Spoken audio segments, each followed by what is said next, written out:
1998 সালের 20 ডিসেম্বর আমেরিকার পেনসিলভেনিয়া অঙ্গরাজ্যের উইলো ক্রিক শহরটি যেন রূপকথার মতো সাদা বরফে ঢেকে আছে।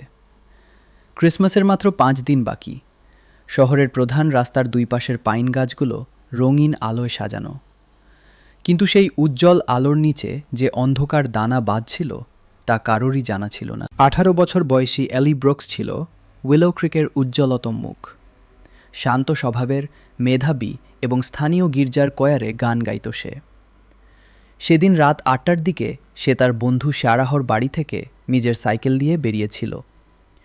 শারাহর বাড়ি থেকে এলির বাড়ির দূরত্ব ছিল মাত্র 20 মিনিটের পথ। মাঝখানে পড়ে উইলো উডস নামের এক ঘন জঙ্গল, আর তারপরেই শহরের পুরনো কফি শপ ওল্ড ওক। রাত 9টা বেজে গেল, কিন্তু এলি ফিরল না। এলির বাবা থমাস ব্রুকস বারবার জানালার পর্দা সরিয়ে বাইরে তাকাচ্ছিলেন। 10 বছরের ছোট ভাই জ্যাক তখন ড্রয়িং রুমে বসে ক্রিসমাস ট্রিতে তারা সাজাচ্ছিল। বাবা, আপু কি এখনও আসেনি?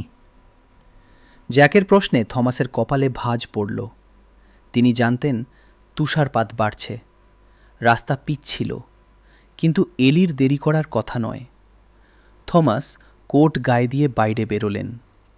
ল্যান্ডলাইন থেকে শারাহর বাড়িতে ফোন করলেন, কিন্তু সারা জানাল এলি অনেক আগেই বেরিয়ে গেছে। সেই রাতটি ছিল উইলো ক্রিকের ইতিহাসের সবচেয়ে দীর্ঘ রাত। তুষারপাত এতটাই প্রবল ছিল যে ফ্ল্যাশলাইট দিয়েও 10 হাত দূরের কিছু দেখা যাচ্ছিল না। পুলিশকে খবর দেওয়া হলো। সারা রাত ধরে তল্লাশি চলল। পরদিন ভোরে যখন কুয়াশা একটু কাটল, তখন জঙ্গলের ঠিক প্রবেশপথে পাওয়া গেল এলির নীল রঙের সাইকেলটি। পুলিশের তদন্ত শুরু হলো। শেরিফ মিলার ছিলেন অলস প্রকৃতির মানুষ। তিনি তড়িঘড়ি করে ঘোষণা দিলেন, হয়তো মেয়েটি নিজের ইচ্ছায় প্রেমিকের সাথে পালিয়েছে, কিংবা তুষার ঝড়ে পথ হারিয়ে পাশের কোনো খাদে পড়ে গেছে। কিন্তু এলির বাবা জানতেন তার মেয়ে এমন নয়। জ্যাক দেখছিল তার বাবার ভেঙে পড়া মুখ। সেই 10 বছরের বালুকের মনে গেঁথে গিয়েছিল এক চরম অতৃপ্তি। শহরের কেউ তার বোনকে খুঁজতে সিরিয়াস নয়। 2018 সাল। পেনসিলভেনিয়ার সেই শান্ত শহরটি এখন অনেক বদলে গেছে। পুরনো কাঠের বাড়িগুলোর জায়গায় কিছু আধুনিক দালান উঠেছে। একটি কালো এসইউভি গাড়ি থেকে নামল এক দীর্ঘকায় যুবক। পরনে কালো ট্রেঞ্চকোট, চোখে ক্লান্তি, কিন্তু চোয়ালে দৃঢ়তা। সে জ্যাক হার্পার। গত 10 বছরে সে পোর্টল্যান্ড পুলিশ ডিপার্টমেন্টের অন্যতম সেরা ডিটেকটিভ হিসেবে নিজেকে প্রমাণ করেছে। কিন্তু তার নিজের জীবনের সবচেয়ে বড় কেসটি আজও অমীমাংসিত রয়ে গেছে, তার বোনের নিখোঁজ রহস্য। জ্যাক যখন ওল্ড ওক কফি শপের সামনে এসে দাঁড়ালো, তখন তার কানে বাজছে 20 বছর আগের সেই তুষারপাতের শব্দ। জ্যাক ভেতরে ঢুকতেই কাউন্টারের ওপাশ থেকে এক বৃদ্ধা তাকে লক্ষ্য করলেন, মিসেস হিগিন্স।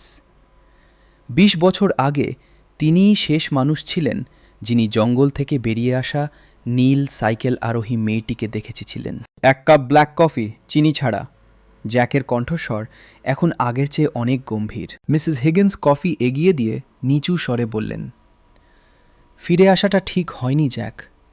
এই শহরের বরফের নিচে অনেক কিছু চাপা পড়ে আছে। সেগুলোকে খুঁড়তে গেলে হাড় হিম করা ঠান্ডা লাগবে। জ্যাক কফিতে চুমুক দিয়ে জানলার বাইরে তাকালো। আমি ঠান্ডা সহ্য করতে শিখে গেছি মিসেস হিগিন্স। আমার বোনের সাইকেলটা যেখানে পাওয়া গিয়েছিল সেখানকার মাটি আমি আজও স্বপ্নে দেখি। পরদিন সকালে জ্যাক গেল শহরের পুরনো সেই পুলিশ স্টেশনে। শেরিফ মিলার অনেক আগেই রিটায়ার করেছেন। এখন তার জায়গায় বসেছে এক তরুণ অফিসার, লিয়াম। লিয়াম জ্যাকের রেকর্ড জানত, তাই সে তাকে পুরনো ফাইলগুলো দেখার অনুমতি দিল। পুরনো নথিপত্র ঘাঁটতে ঘাঁটতে জ্যাকের চোখে পড়ল একটি ছবি, নীল সাইকেলটির।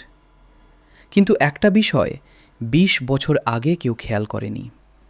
সাইকেলের পেছনের ক্যারিয়ারে একটা ছোট লাল সুতোর অংশ লেগেছিল। জ্যাক সরাসরি হাজির হলো শারাহর বাড়িতে। শারাহ এখন একাকী, বিষণ্ণ এক নারী। জ্যাক কোনো ভূমিকা না করে সেই লাল সুতোর ছবিটা দেখালো। সারাহর হাত কাঁপতে শুরু করল। আমি আর এটা বয়ে বেড়াতে পারছি না জ্যাক। সারা ফুঁপিয়ে উঠল। সে জানালো সেই রাতে শেরিফ মিলারের ছেলে ড্যানি মদ্যপ অবস্থায় গাড়ি চালাচ্ছিল। বরফে পিছলে ড্যানির গাড়ি এলিকে ধাক্কা দেয়। এলি মারা যায়নি, কিন্তু গুরুতর আহত হয়েছিল। শেরিফ মিলার তার ছেলের ক্যারিয়ার বাঁচাতে এলিকে উদ্ধার না করে নিজেদের গাড়ির ডিকিতে তুলে নিয়ে যান। সারা সবটা আড়াল থেকে দেখেছিল, কিন্তু শেরিফের হুমকিতে মুখ খোলেনি। পুলিশি অভিযানে ধরা পড়ল ড্যানি। সে স্বীকার করল সেদিন রাতে তারা এলিকে হাসপাতালে না নিয়ে জ্যান্ত অবস্থায় জঙ্গলের এক পরিত্যক্ত কুয়োর নিচে পাথর চাপা দিয়ে দিয়েছিল। ২০ বছর পর উইলো উডসের সেই অভিশপ্ত কুয়ো থেকে এলির অবশিষ্টাংশ উদ্ধার করা হলো। শহরবাসী স্তম্ভিত হয়ে দেখল যাদের তারা রক্ষক ভাবত তারাই ছিল খুনি। জ্যাক তার বোনের কঙ্কাল আগলে ধরল। এত বছর পর এলির আত্মা শান্তি পেল।